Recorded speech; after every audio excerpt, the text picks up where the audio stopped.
ko'krak saratonidan natija olgan Dilorom onam bilan tashrif buyurdilar. Onajon, bu kasallik bilan kasallanganingizga qancha bo'ldi? 2020-yilda bildik. Covid bo'lib qolganimdan keyin o'sha MRT deganda shunda ko'rinib qolgan. Og'riq bo'ldi, g'alati bo'ldim. Biopsiya olishdi. Uni tekshirtirganimdan keyin shunaqa zlokачественный опухоль bo'lib chiqdi. Nima sabab deb o'ylaysiz bu kasallik sizga kelishiga? Birinchidan ayollarda gormonal o'zgarish. Menda asabiylashish rosa kuchli edi.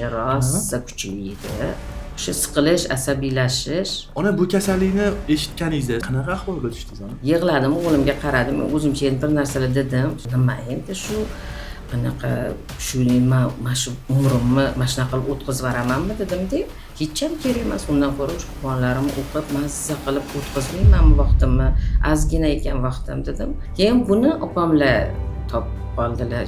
Shu Halilaga telefon qilgan, gaplashgan. 4 oy ichdim. Aprelgacha ichibman, dekabrda.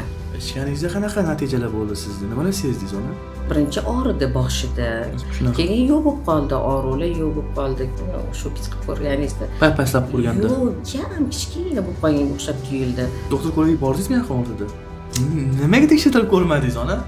Chunki o'zim yaxshi his qilmayman, hech narsa bilmadi-ku menga. Qizarishi yo'qmi sizda? Hech narsa. Shunaqangi yaxshiman-da.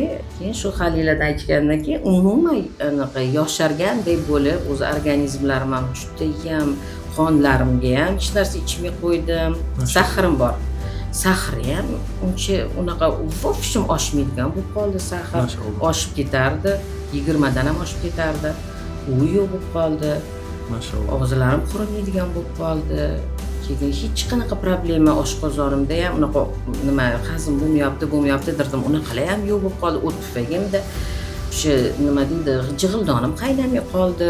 Mashalloh. Birdaniga o'sha kelmaydi, mash Haliladan hammasi dedim. Hammanglar ichinglar, shundan pulinglar bo'lsa deb hammaga aytib chiqdim. Hozirgi paytda Halila mahsulotlaridan olib iste'mol qilganingizdan rozimisiz? Albatta, minga roziman.